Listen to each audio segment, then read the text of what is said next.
and I work here with our Business for Peace program. We're very excited to have IEP do this special, private, casual presentation on the 2017 Global Peace Index. As you know, we hosted a presentation at the UN last week, and this is a kind of follow-up to that. So we're very happy to have you. I think the relevance of the Global Peace Index to the Global Compact, especially to our work on Business for Peace, is around what is the role of the private sector in supporting peace and more broadly or more specifically in conflict-affected areas. And I think the findings of this year's index, especially how you presented it, Michelle, around corruption is actually something that we work on at the Global Compact. So the Global Compact, as you may know, is the world's largest corporate sustainability initiative, and we have about 9,500 business participants from over 150 countries around the world. So we work with them on issues of human rights, corruption, environment, labor rights, peace, and increasingly on humanitarian issues.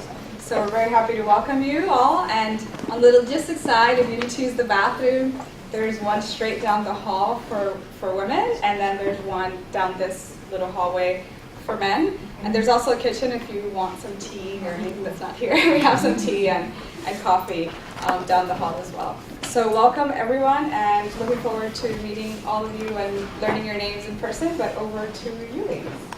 Thank you so much, Emma. And welcome everyone. Thank you so much for being here, and thank you Emma for allowing us to have our follow-up presentation here. And we wanted to do this, as Lena had said, we tried, there were some issues last week for some of you trying to get into the building. For some of you, this is just the first time, so we're all glad that we're able to do this follow-up session. I am Laura Barrera Vera. I'm the coordinator of the Americans program, and I work with Michelle Breslauer, the director of the Americas program in the New York office. We are extremely excited and happy to be joining forces with the UN Global Compact for the launch of the 11th Annual Global Peace Index. The Global Peace Index is the leading measure of national peacefulness through its annual ranking of 163 countries according to their relative state of peace. It allows us an assessment of peace on a continuum. Countries can be very peaceful, moderately peaceful, and not very peaceful. This is important to shift our focus away from the bad, good dichotomy between, say, poor and rich countries, to something that all nations can aspire to improve. The Global Peace Index is developed by the Institute for Economics and Peace, known as IEP. IEP is an independent, nonprofit think tank dedicated to building a great understanding of the key drivers and measures of peace, as well as identifying the economic benefits that increased peacefulness can deliver. IEP has offices in New York City, Mexico City, Sydney, and recently we opened an office in the Philippines. So welcome again, and I'll pass it now to Michelle. Hi, thanks everybody for coming. I'm going to give a PowerPoint presentation so we can all sort of turn our attention to the screen, I think, which will be easier. It's just a small group. Yeah, why don't we do that? Starting with you. Just saying, since it's such a small group, maybe we can all just introduce ourselves. Is that okay? Yeah? Okay. So everyone knows labor, Global Compact. Kindy, student at NYU. I'm Mike. I'm also a student at NYU, and I'm working with IEP this summer as well. Good afternoon, everybody. My name is Tanya. I'm a social worker. Hi, I'm Tom Nguyen, International Peace Institute. Hi, I'm Tina. I'm also working with IEP this summer. Hello everyone, my name is Nikolai. I work at Political Consulting Center. Hi everyone, I am MMC. I'm a student at CUNY. Hi, my name is Regina and I work with INA, the Institute for New Economic Thinking this summer. My name is Eva, and together with Regina, I also work in the Institute for New Economic Thinking. My name is Danny. I am with an NGO called Nonviolence International. Hi, I'm Aubrey. I'm a student at Columbia University. Hi, I'm George Wynn. We're peaceever.tv. I'm William. I'm an adjunct professor at Fordham Law School. I'm Kelly Egan, and I'm from Peace Day 365. I'm Grace Farley, and I'm going to be a graduate student at Harvard. I'm Nalu, Seventh Adventist. I'm Sima from Israel. We work for Peace Project in Golan Heights under the umbrella of Museum for Future Foundation from Brazil. I'm Teresa Nakli. I'm the founder of the Museum of the Future Foundation. I opened this foundation for this peace culture project in Golan Heights because I hear land over there in this conflict area. I'm here land, Moses land and Jesus land. So I want to transform this in world heritage and could be a solution for the area they're fighting, for this dispute. Introduce yourself now. I'm Leon Ying. I'm also a member of the Museum of Future Foundation and also an organization called Our Collective, which is a global organization that wants to bring better place to this world, you know. So, but if I try to describe how I'm going to create a better world, then I'll take 2 hours. If you want to hear me, then you go outside for 2 hours. My name is Delane Mayer. I'm a graduate student at NYU and an intern with SDG USA. Hello, my name is Jasmine Wang. I'm the founder of Worldview Global Culture Alliance, and our goal is to use the culture and art method to spread the word of SDG. We also work with Columbia University and NYU, and I have 30 interns from Columbia and NYU working with me right now. Hello everyone, my name is Martha Perez and I'm a graduate student at NYU and I'm studying global affairs.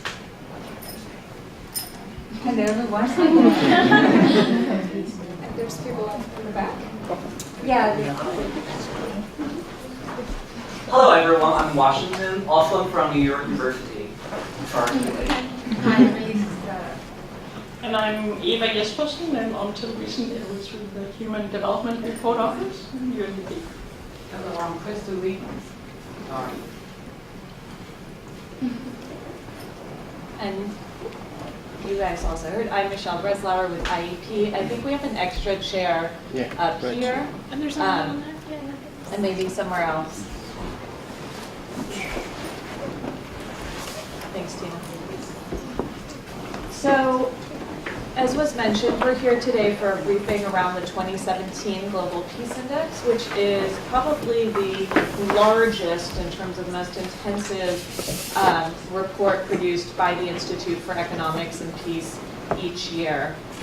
Laura gave a little introduction to IEP, but just to sort of give you an idea of some of the work that we do outside of the Global Peace Index, we look at measuring peace both at the national level through the GPI and subnationally. We have a Mexico Peace Index that has now had 4 iterations, as well as state profiles within the country of Mexico.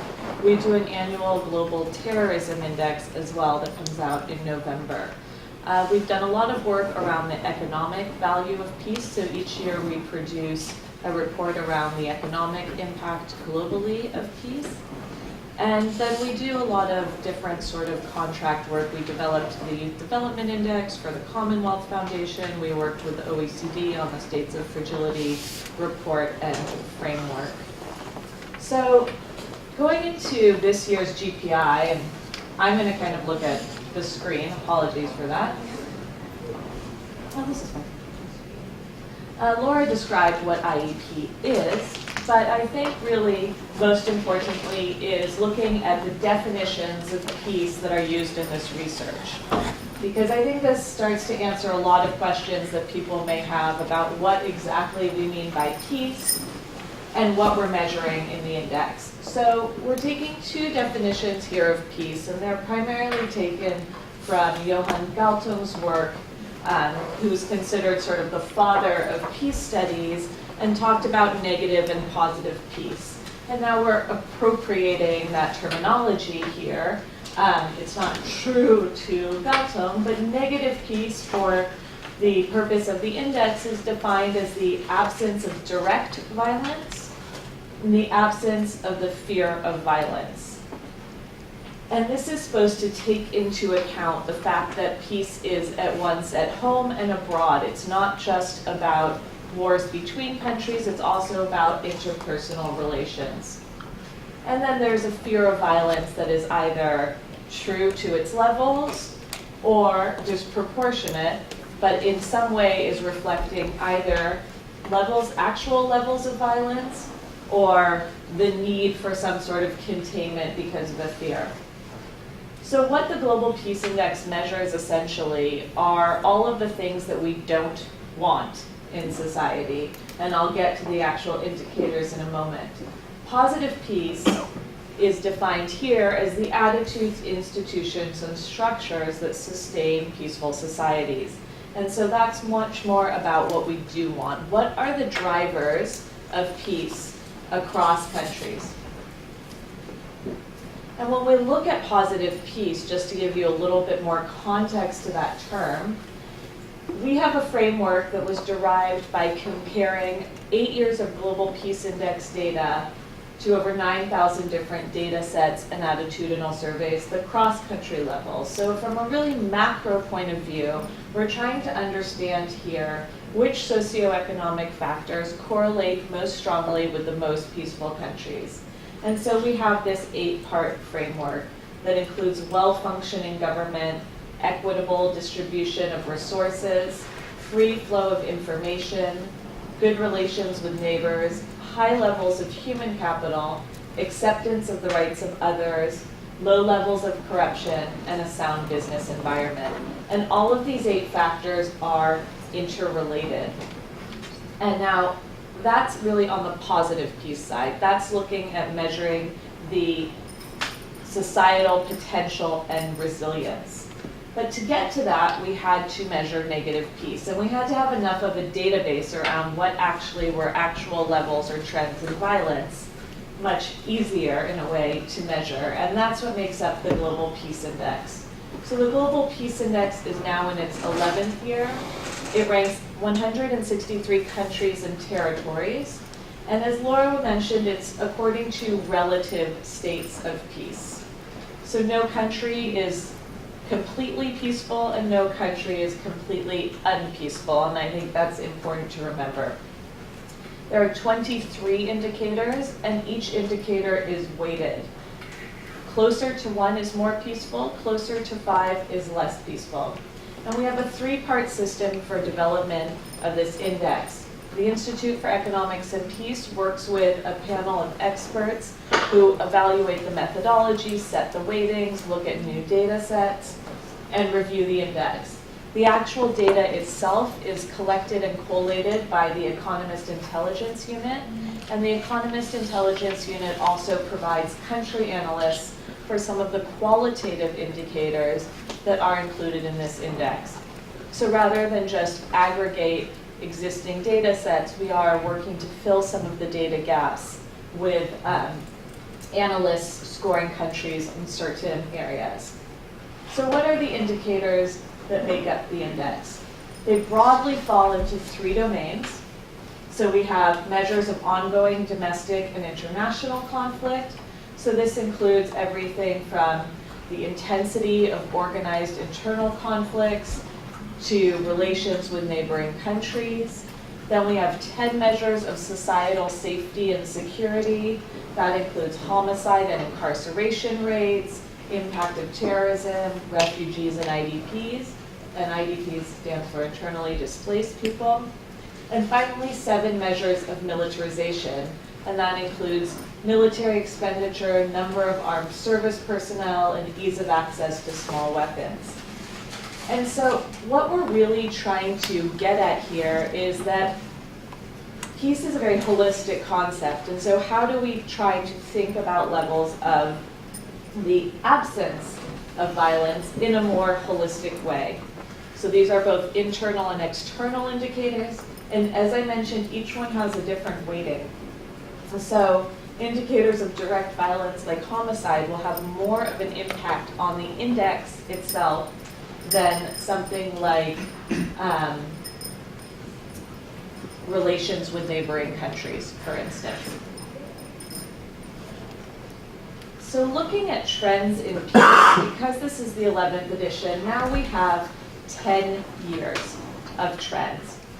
And what we've seen is that peace has declined over the past 10 years. And so now with the world becoming less peaceful, what's actually impacting that score? So we've seen less internal conflicts between states. We've seen a fall in militarization in the developed world, but we've also seen a substantial increase in internal measures. So we've seen the impact of terrorism, numbers of refugees, levels of displacement, battle deaths, and internal conflicts all rising dramatically over the past 10 years. And so those are sort of two of the big stories here for the trends in peace. One, the world is less peaceful. Two, we're now dealing with conflicts within countries rather than outside of countries. And those conflicts mean that there's more conflict between citizens and governments, for instance. And this really leads to something that I think is important to remember, that instead of thinking about peace and actions towards peace building only in a sphere that is at the governmental level or multilateral level, it's also about how people interact with their fellow citizens or with their government. And that actually gives more space for civil society engagement, whether it's through NGOs, private sector, media, or just sort of ordinary citizens. But the third major story of the last 10 years is that peace is becoming increasingly unequal. So we're seeing a growing inequality between the most and least peaceful countries. And so it's not really about income inequality here. Now we're seeing, look at our societal relations becoming more and more unequal. So we see that the most peaceful countries are generally maintaining their levels of peace, and the 20 least peaceful countries are becoming dramatically more violent and insecure. Now let's look at some of these trends a little more closely. So we've seen deaths from terrorism rise. The impact of terrorism continues to spread. It's gone from 11,000 deaths in 2007 to over 29,000 in 2015. 60% of countries have deteriorated in terms of terrorism impact. There's more of an impact of terrorism. When we look at OECD countries, so the more economically developed countries that are part of the Organization for Economic Cooperation and Development, we've seen that terrorism has risen by over 900% in these countries. But despite that increase, 75% of deaths from terrorism are still concentrated in 5 countries. And those countries are Iraq, Afghanistan, Nigeria, Syria, and Yemen. And so this means that while terrorism is a threat and it is a type of violence and a tactic of violence that needs to be paid attention to, we also need to understand where there's a concentration, because what we see is that terrorism is mostly related to existing ongoing conflicts and political terror, and the way that we and the media perceive and cover terrorism in Western countries tends to be somewhat disproportionate. We've also seen that battle deaths are at a high, and most of these are concentrated in the Middle East and North Africa region. So we saw there were 36,000 battle deaths in the year 2007.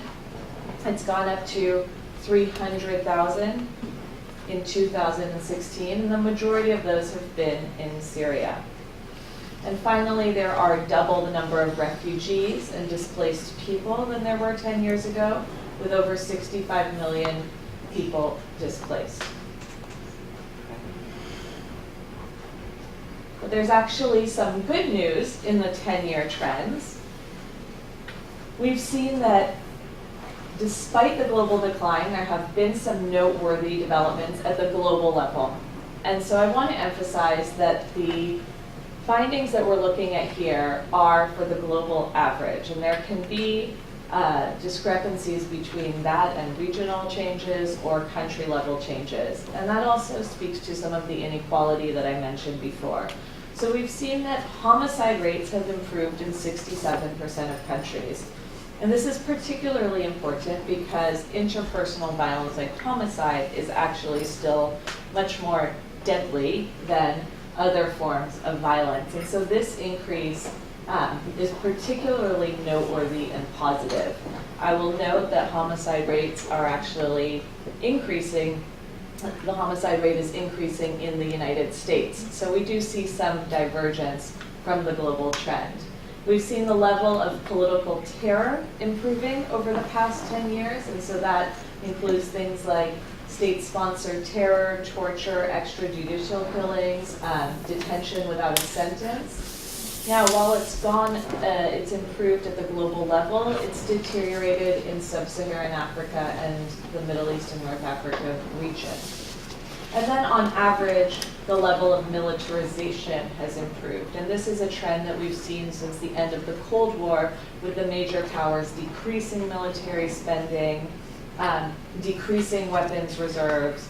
But what we are seeing in contrast to that actually is that countries in much more unstable regions, countries that are growing economically, are actually spending more on their military in absolute terms now, and in particular are amassing more and more heavy weapons in areas that are more unstable or where they have neighbors, angry neighbors, if you will.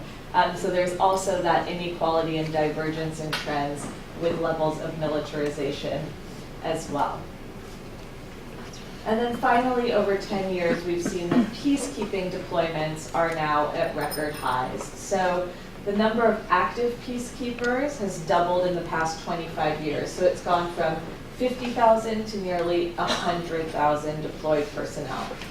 And we also see that the context for peacekeeping is changing. So it's no longer just a post-conflict activity. We found that approximately 53% of personnel deployed in countries have an active armed conflict going on at that time. And now when we look at the one-year results, so from March 2016 to March 2017, we see a lot of these same dynamics. And unfortunately for us, the dynamics are that peace is a very complex, is in a very complex and unequal space right now. And so it's quite difficult to actually identify some key trend or message here because there is a lot of divergence across the world. So I noted that over the last 10 years, peace has declined by over 2%. In the past year, we've seen that the average level of country peacefulness has improved slightly. And this is the first improvement since 2014. And the reason for this mostly is that 6 of 9 regions in the index actually improved.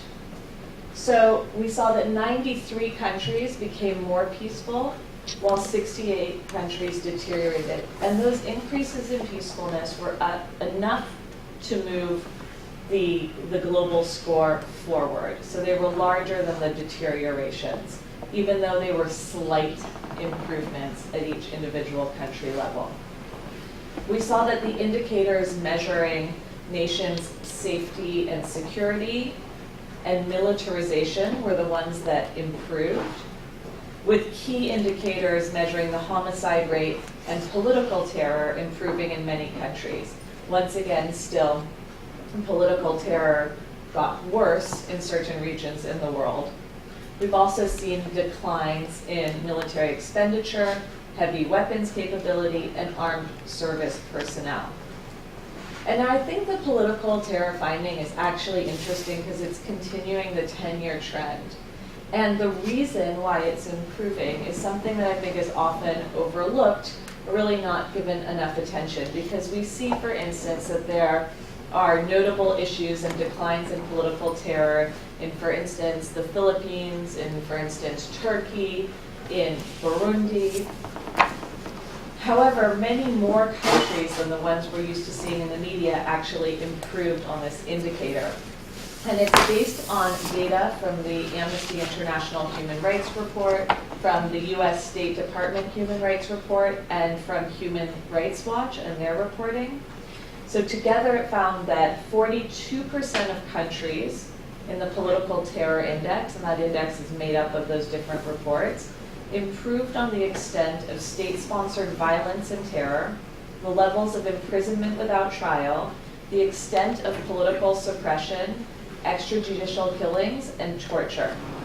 And this was primarily the result of recent convictions for crimes against humanity and other past human rights violations.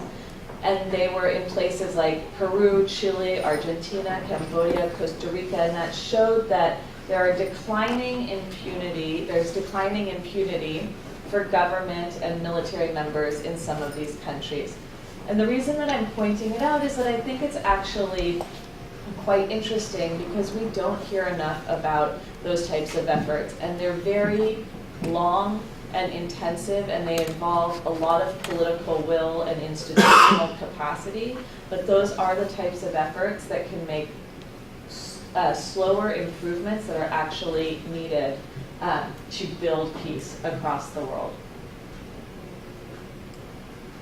So looking at some of the country and regional trends, Syria remains the least peaceful nation, so countries that are bluer are more peaceful, countries that are oranger and redder are less peaceful, and actually these are usually in greens and reds, and I like it more in blues here, the way it's on this screen. But I actually find this color diagram to be difficult to understand. I think the interesting part about it is that you see a lot of regional differentiation.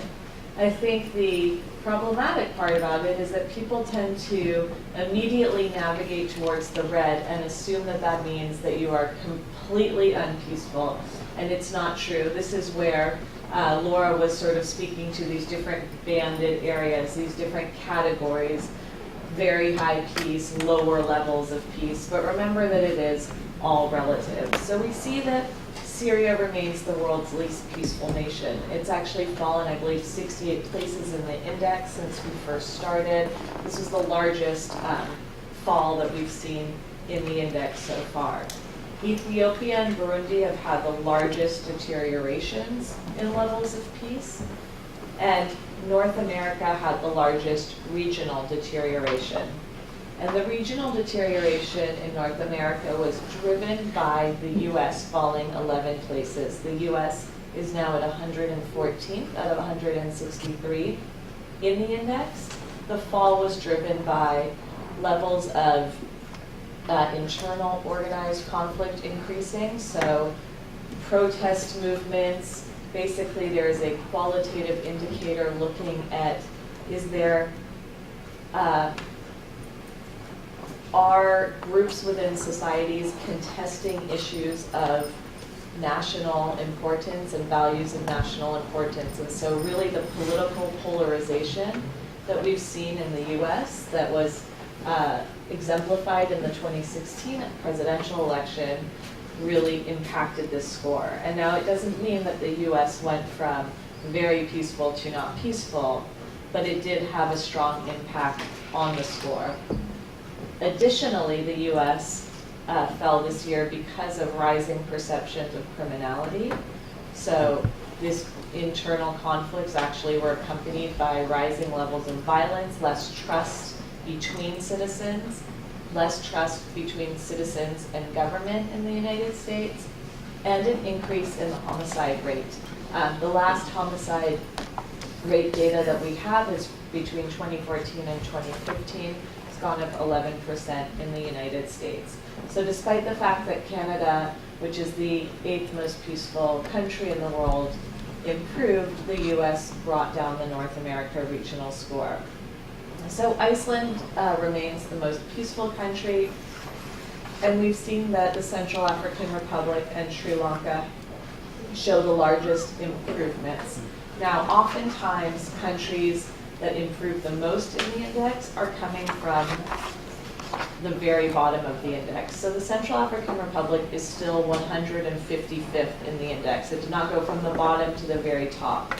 But when there are countries that are mired in political instability, have high levels of violent demonstrations, and there is some stabilization, they tend to go up more considerably. So Central African Republic and Sri Lanka, actually, both of those countries showed those same dynamics with improvements in political stability in both countries. Now, we've seen that the region with the largest regional improvement is South America, and that was driven by improvements in Guyana, in Argentina, both of which had less violent demonstrations, less political instability. In Peru, the political terror reduced. We've also seen improvements in homicide rates in a number of these countries. Colombia has stayed somewhat the same. It actually deteriorated slightly. In terms of looking at the peace accords in Colombia, we've seen a slight improvement in terms of the impact of terrorism there and deaths from internal conflicts. The country still has ongoing conflicts with armed insurgent groups that continue to hold it down. But I think that there's a better trajectory for Colombia moving forward, so we'll see how it does in future editions. And then sort of bucking the trend for the region, Brazil and Venezuela did not improve in the index. And whereas the index is not reflective of the most recent instabilities in Venezuela over the last few months, I think we'll see more of that reflected in future editions of the index.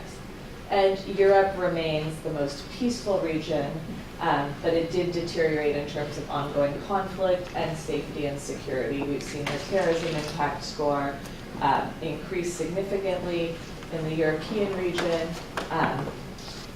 Turkey, for instance, and France contributing greatly. The most recent terrorist attacks that we've seen in the UK are not reflected in this index. They've happened after March of 2017.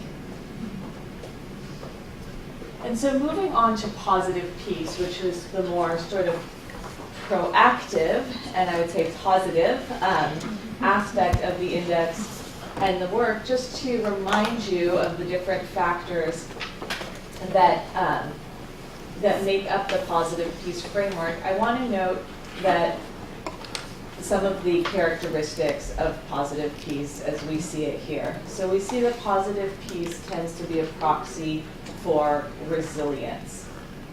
So countries that have higher levels of positive peace, that have stronger relations with neighbors, that have higher levels of youth development and education rates as reflected in human capital, that have more acceptance between ethnic, religious groups, between genders, attitudes towards migrants and immigration, that have lower levels of corruption, that have an environment and regulations that allow for entrepreneurs to create businesses, that have governments that provide services, including adequate and accessible rule of law and justice structures, and that have an equitable distribution of resources, not just in terms of incomes, but also in terms of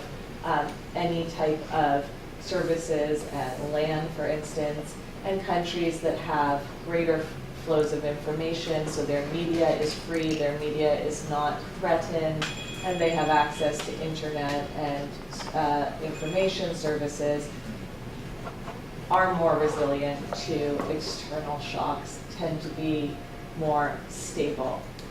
And when we look at the different indices, because we also do a positive peace index, we see that there can actually be a lot of movement in terms of negative peace, right? So countries can fall into violence and conflict a lot faster than we can build these different institutional structures. So that discrepancy is a major challenge, I think, for thinking about investments in peace building efforts towards the sustainable development goals and towards the sustaining peace agenda. How do you balance those two?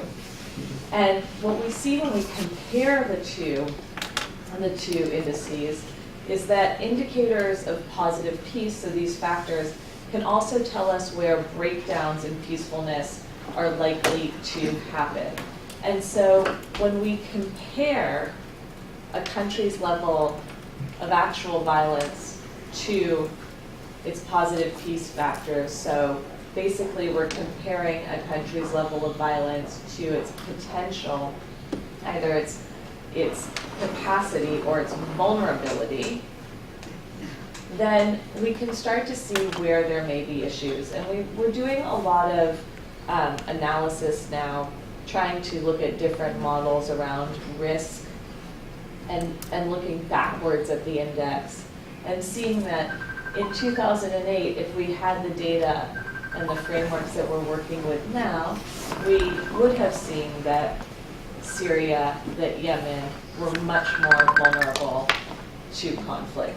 Now, of course, this doesn't take into account the fact that a lot of these conflicts have become internationalized. There's political motivations and actors that are not reflected in these factors. But what this shows is a way actually to try to organize from an internal perspective how we go about investing in violence reduction and in peace building.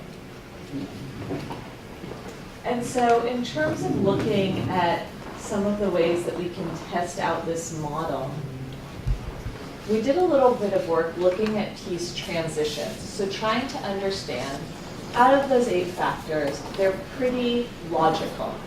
It's hard to disagree with any one of them. You may think that it's missing different factors. They do not in any way include a cultural angle or a national context, but they're pretty generally agreeable. But it's too difficult to say, work on all of these things at the same time.